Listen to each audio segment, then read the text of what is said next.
1 Corinthiens 6, versets 12 à 20. Tout m'est permis, mais tout n'est pas convenable. Tout m'est permis, mais je ne me laisserai dominer par aucun d'entre eux. La nourriture est pour l'estomac, et l'estomac pour la nourriture. Mais Dieu détruira à la fois l'un et les autres. Mais le corps n'est pas pour l'immoralité, mais pour le Seigneur, et le Seigneur pour le corps. Et Dieu qui a ressuscité le Seigneur d'entre les morts, nous ressuscitera aussi par sa puissance. Ne savez-vous pas que vos corps sont membres du Christ? Dois-je donc prendre les membres de Christ et en faire les membres d'une prostituée? Pas du tout. Ne savez-vous pas que celui qui s'unit à la prostituée fait d'elle un corps, car, selon qu'il est écrit, les deux seront une seule chair. Mais celui qui est uni au Seigneur est un seul esprit avec lui. Fuyez l'immoralité. Tout le péché que l'homme commet est en dehors du corps, mais celui qui pratique l'immoralité pêche contre son propre corps. Ou ne savez-vous pas que votre corps est un temple de l'Esprit Saint qui est en vous, que vous tenez de Dieu, et que vous n'êtes pas à vous-même, car vous avez été rachetés à un prix. Glorifiez donc Dieu dans votre corps et dans votre esprit qui appartiennent à Dieu. Que le corps du croyant soit un membre de Christ, comment pouvons-nous alors être unis à Christ et unis au péché en même temps? Cependant, certains Corinthiens de cette époque ne voyaient aucun mal à visiter le temple des prostituées, et à ce moment-là, ils étaient un millier dans le temple d'Aphrodite, commettant la fornication. C'est un peu comme notre génération, où il y a des gens qui prétendent être croyants, mais qui sont à l'aise de commettre l'adultère, la fornication et l'immoralité, ne comprenant pas les graves conséquences de ces péchés. Dans le passage de l'Écriture que je viens de vous lire, verset 16, l'apôtre Paul souligne cette déclaration. Ne savez-vous pas que celui qui s'est uni à une prostituée ne fait qu'un seul corps avec elle? Car selon qu'il est écrit, les deux seront une seule chair. Lorsqu'un homme et qu'une femme mettent leur corps ensemble, il se passe beaucoup plus de choses que ce que l'œil nu peut voir. Leur personnalité entière est impliquée. Il y a une expérience profonde de l'unité qui se déroule ici, et cette unité a des conséquences profondes et durables. Maintenant, que pensez-vous qu'il se passe lorsque vous continuez à avoir cette expérience de créer ce lien d'unité avec différentes personnes après différentes personnes? Pourquoi pensez-vous qu'il y a tant de souffrance dans ce monde? Nous n'avons pas été conçus pour vivre une vie de saut de lit en lit, d'une personne à l'autre. Ce que beaucoup ne réalisent pas, c'est que s'engager dans des relations charnelles avec quelqu'un en dehors de l'alliance du mariage a des conséquences bien plus importantes que le plaisir éphémère qu'ils recherchent dans ces simples moments. Que se passe-t-il lorsque vous couchez avec quelqu'un? Pendant l'acte sexuel, il ne s'agit pas seulement d'une expérience physique. Quelque chose de profond se passe dans le domaine spirituel, quelque chose que la plupart des gens ne parviennent pas à reconnaître. Il y a un véritable transfert spirituel qui s'opère entre les deux individus impliqués. Comme il est dit dans 1 Corinthiens 6, 16, « Ne savez-vous pas que celui qui est uni à la prostituée est un seul corps avec elle? Car les deux, dit-il, deviendront une seule chair. Dans le royaume des esprits, vous vous unissez à cette personne, déclarant « Dans le domaine spirituel, nous sommes un ». Et pourtant, notre société prend la fornication et l'adultère à la légère. Notre monde dépeint l'image que vous pouvez simplement changer de partenaire aussi souvent que vous changez de vêtements, d'un jour à l'autre. Selon la parole de Dieu et selon la loi de Dieu, lorsque les gens couchent les uns avec les autres, ce n'est pas seulement une expérience physique. Oui, l'expérience physique est indéniable. Cependant, il est tout aussi indéniable que l'évidence de la connexion spirituelle est la preuve. Permettez-moi d'illustrer le lien profond qui se crée lorsque deux personnes s'engagent dans une relation charnelle. Prenons l'exemple d'une femme qui occupe un emploi de bureau standard de 9h à 17h. Disons qu'elle s'assoit à côté de la même personne pendant 10 ans et qu'elles deviennent les meilleures amies du monde. Ils déjeunent ensemble tous les jours et passent plus de temps ensemble à parler et à travailler qu'avec leur propre famille. Ils se rencontrent en dehors du travail, célèbrent des anniversaires et se rapprochent de plus en plus. Ils investissent 40 heures par semaine ensemble et développent une profonde amitié au cours de ces 10 années. Maintenant, imaginez que votre meilleur ami de travail, qui est devenu une partie intégrante de votre vie, décide de quitter son emploi et de déménager dans une autre entreprise. En conséquence, leur amitié autrefois étroite s'estompe progressivement. Il est probable qu'elle ressentira un sentiment de perte et qu'elle s'adaptera à l'absence de cette collègue qui comptait tant pour elle. Cependant, par rapport à la rupture avec un petit ami avec qui elle n'était en couple que depuis 1 an, la lutte émotionnelle est beaucoup plus grande. Il lui faudra peut-être des années pour se remettre de cette relation d'1 an. Elle peut lutter contre la dépression, éprouver des sentiments de chagrin, de perte, de rejet et de solitude. Lorsque 2 personnes s'engagent dans l'intimité, une connexion spirituelle profonde s'établit, atteignant des profondeurs qui vont au-delà du domaine physique. C'est une union qui va au-delà du simple plaisir physique et transcende les limites d'une relation humaine ordinaire. Dans cet acte intime, quelque chose d'extraordinaire se produit, une fusion d'âme, un mélange d'esprit. Cette connexion spirituelle va bien au-delà des sensations physiques et des plaisirs vécus ici et maintenant. Il plonge dans les royaumes de l'éternité, où le temps cesse d'exister et où les contraintes du monde matériel disparaissent. C'est une connexion qui lie leurs âmes, tissant un tapis complexe d'expériences, d'émotions et de désirs partagés. La fornication établit un lien spirituel profond entre les individus. C'est précisément pourquoi les ruptures peuvent être incroyablement angoissantes. Avez-vous déjà remarqué à quel point les ruptures sont difficiles? Vous êtes-vous déjà demandé pourquoi les divorces sont si difficiles? Même dans le contexte d'une relation amoureuse occasionnelle, où la fornication s'est produite, la douleur d'une rupture peut être atroce. La raison en est le fait que nous n'avons pas été créés par notre Créateur divin pour nous engager dans un comportement de promiscuité, sautant d'un lit à l'autre et laissant une traînée de connexions brisées sur notre chemin. Non, nous avons été conçus dans un but plus sacré. Les ruptures sont extrêmement difficiles pour les hommes et les femmes, car lorsque vous coupez les ponts avec quelqu'un avec qui vous avez tissé intimement, vous avez l'impression de saigner du plus profond de votre être.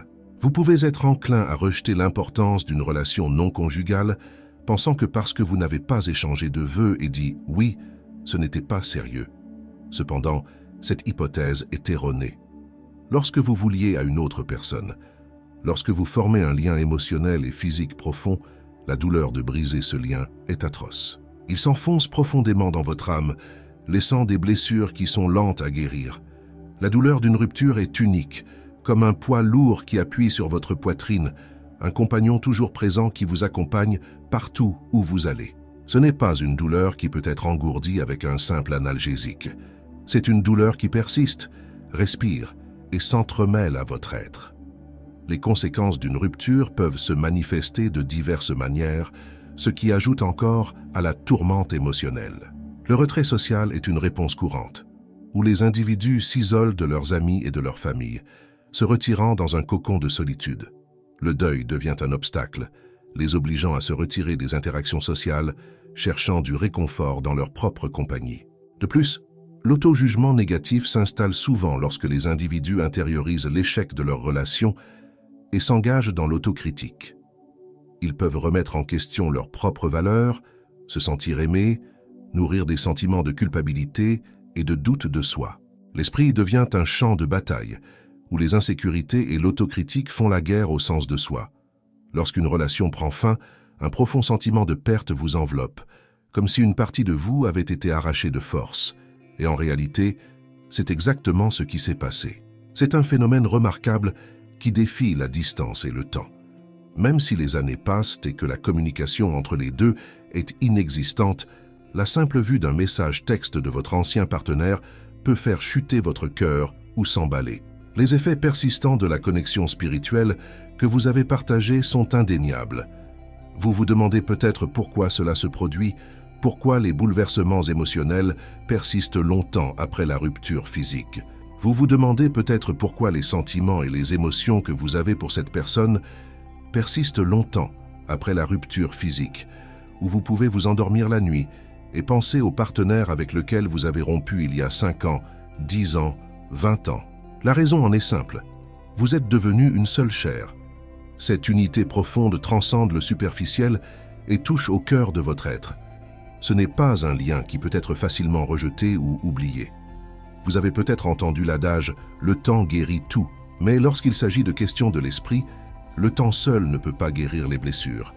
Même après plusieurs années, les séquelles d'une rupture peuvent continuer à vous hanter, laissant un impact durable sur votre bien-être émotionnel.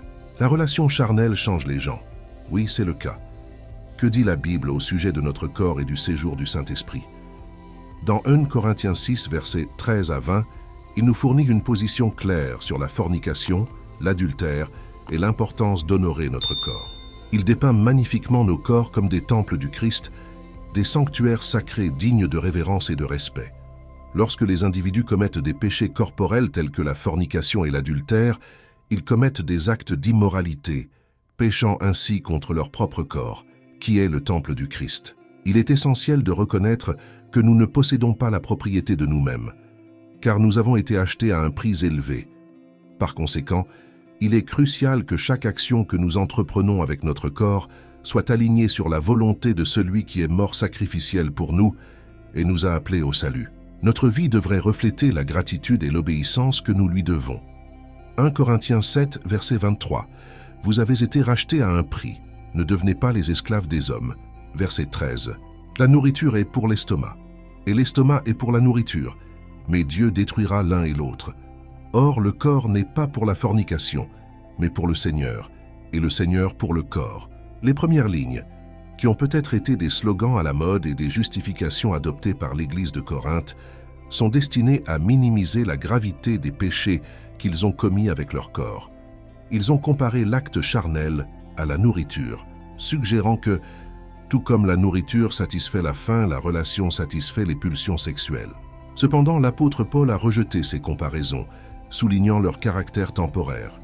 Il a sévèrement mis en garde contre le fait de rabaisser le corps et de saper sa signification dans l'adoration de Dieu. Notre corps sert un but plus grand. Ils abritent l'Esprit de Dieu et incarnent la présence du Très-Haut Sacre. Il est essentiel de comprendre la vérité profonde que Dieu habite en nous. Par conséquent, nous ne pouvons pas nous aligner avec ceux qui chantent le mantra « Je peux faire ce que je veux avec mon corps ». En tant qu'enfants de Dieu, nous sommes appelés à l'obéissance et non à l'indulgence. Nous devons démontrer notre dévotion à Dieu en obéissant à ses commandements. Si nous affirmons que Dieu est notre Seigneur, alors nous devons le prouver par nos actions. Comme le dit Luc 6, verset 46, « Pourquoi m'appelez-vous Monsieur, Monsieur, et ne faites-vous pas ce que je dis ?» L'obéissance est la véritable marque de notre engagement envers Dieu et de notre reconnaissance de sa seigneurie sur nos vies. Versets 15 et 16, « Ne savez-vous pas que vos corps sont membres du Christ? Prendrai-je donc les membres de Christ et en ferai-je les membres d'une prostituée? Pas du tout. Ne savez-vous pas que celui qui s'unit à la prostituée ne fait qu'un seul corps avec elle? Car, comme il est dit, les deux seront une seule chair. » L'apôtre Paul continue de révéler des idées profondes sur le corps, éclairant des aspects que les croyants de l'Église de Corinthe avaient négligés et réduits à un simple outil pour le plaisir. Il remet en question leur compréhension de la demeure du Christ en eux et remet en question leur audace de s'engager dans des actes sacrilèges avec leur corps. Comment Christ peut-il habiter en eux alors qu'ils s'unissent volontairement à une prostituée, à un incroyant ou à quelqu'un avec qui ils n'ont pas contracté le saint mariage? Sa réponse est franche. Pas du tout. Bien qu'il soit le produit d'une culture profondément enracinée de décadence morale, Paul espérait que les croyants de Corinthe se seraient libérés de leur domination après avoir donné leur vie à Christ. Il va même plus loin en leur demandant s'ils comprennent vraiment les conséquences spirituelles de s'engager dans des relations intimes avec des étrangers, hommes et femmes. L'avertissement de Paul sert de signal d'alarme, les exhortant à adopter un niveau de pureté plus élevé et à honorer les implications spirituelles de leur choix. Versets 17 et 18. « Mais celui qui est uni au Seigneur est un seul esprit. J'ai fui la fornication. Tout péché qu'un homme commet est en dehors du corps. Mais celui qui commet la fornication pêche contre son propre corps. Celui qui a confessé Jésus-Christ est devenu membre de la maison de Christ et est uni à lui dans tout ce qui se rapporte à l'éternité. Cependant, si une telle personne continue à forniquer, elle le fait en péchant contre son corps, qui devrait être la demeure du Christ en eux. » Verset 19. « Ne savez-vous pas que votre corps est le temple de l'Esprit Saint qui habite en vous de la part de Dieu, et que vous n'êtes pas à vous ?» Dans l'avant-dernier verset, Paul pose une question rhétorique qui résonne non seulement chez les croyants de Corinthe, mais aussi chez nous, croyants d'aujourd'hui. Il nous met au défi de réfléchir et de répondre à cette question dans notre esprit avant de livrer notre corps au péché de fornication ou d'adultère. Pourquoi montrons-nous un mépris si flagrant pour le caractère sacré du temple de Dieu? Pourquoi nous comportons-nous comme si nous avions la propriété exclusive de nous-mêmes et profanons-nous la demeure même de Dieu Tout-Puissant, qui est notre corps? Face à ces vérités profondes révélées par l'apôtre Paul, nous sommes appelés à une réflexion sérieuse sur notre vie et nos actions.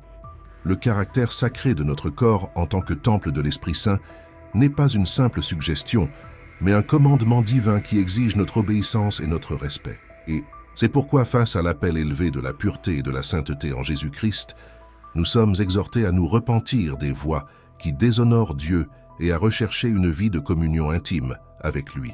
Que ce moment serve de tournant, où nous reconnaissons la gravité de nos transgressions et l'immense amour de Dieu qui nous offre le pardon et la restauration. Se repentir, c'est se tourner vers Christ, c'est abandonner les péchés qui souillent notre être, et c'est embrasser la vie abondante qu'il promet. En Christ, nous trouvons non seulement le pardon, mais aussi la force de vivre d'une manière qui glorifie Dieu dans notre corps et notre esprit, qui sont les siens.